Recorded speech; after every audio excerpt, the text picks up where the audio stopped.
دي علبة أثرية يا واد يا فارس من أيام أمي.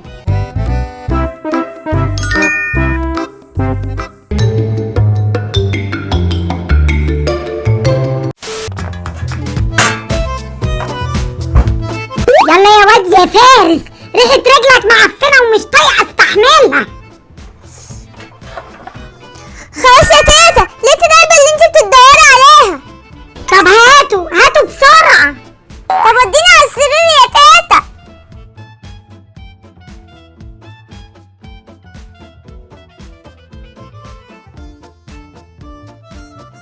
فين يا تيتا العلبة اللي معاكي دي؟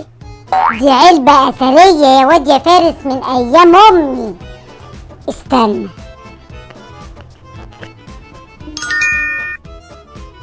الخاتم ده يا واد يا فارس من أيام أمي،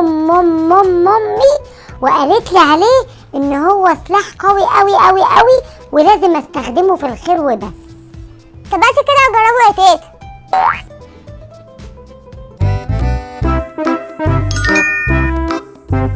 إيه ده؟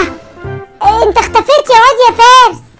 اكيد هو ده السر يا تيتا، ده فعلا سلاح، بس سلاح قوي قوي قوي قوي قوي.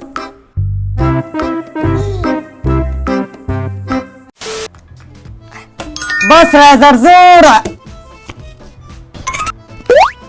حرقت لي الواد دلوقتي. طب وانت ايه اللي خلاكي تسيبيه للاخر؟ ما كنت تلعبيه من الاول وتكسبي يا طماع. ما انا ما كنتش عارفه ان انت معاك نفس الورقه وهتاخد بيها بصره. انا بقى خليكم تبطلوا لعبة الكوتشينة اللي مضيعة وقتكم دي. 4 ورقات لك يا حاج، و4 ليا.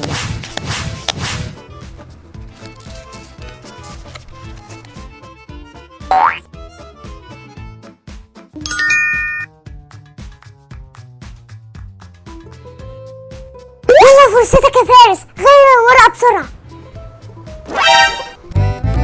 ايه ده؟ هو مش كان في الارض 5؟ انت اللي لسه حاططها يا حاج. ايوه فعلا انا كنت حاطط 5. انت هتخوفني ليه بقى؟ يمكن ورق الكوتشينه ده مسحور. مفيش حاجه اسمها كده يا ظريفه، ولا سحر ولا سحره ولا عفاريت ولا الكلام ده. امسكي اشربي.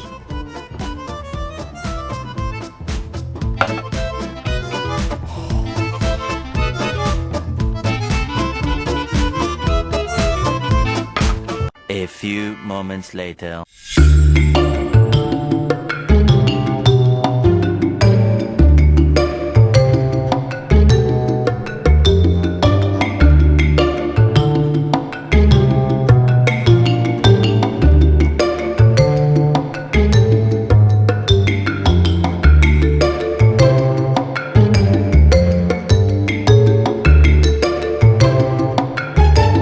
ايه ده؟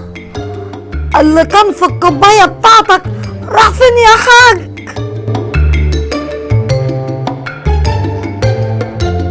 الكوتشينه دي فيها حاجه ولا ايه؟ مفيش حاجه اسمها سحر ولا سحره ولا عفاريت. ده كان زمان. اجري يا ظريفه. Run. تسلمي يا أم تيتا. ووصلنا لنهايه الحلقه. دعبسوا بقى ودوروا على كلمه السر اللي موجوده من 3 حروف. فاكهه مفيش 2 بيختلفوا على جمالها. انا بشكر اصدقائنا ساجد حسام وسما مصطفى وحبيبه محمود وحنين وفاطمه محمد حسين. انزلوا اعملوا لايك للحلقه دي ونشوفكم بخير. ايوه فعلا انا كنت حاطط 6.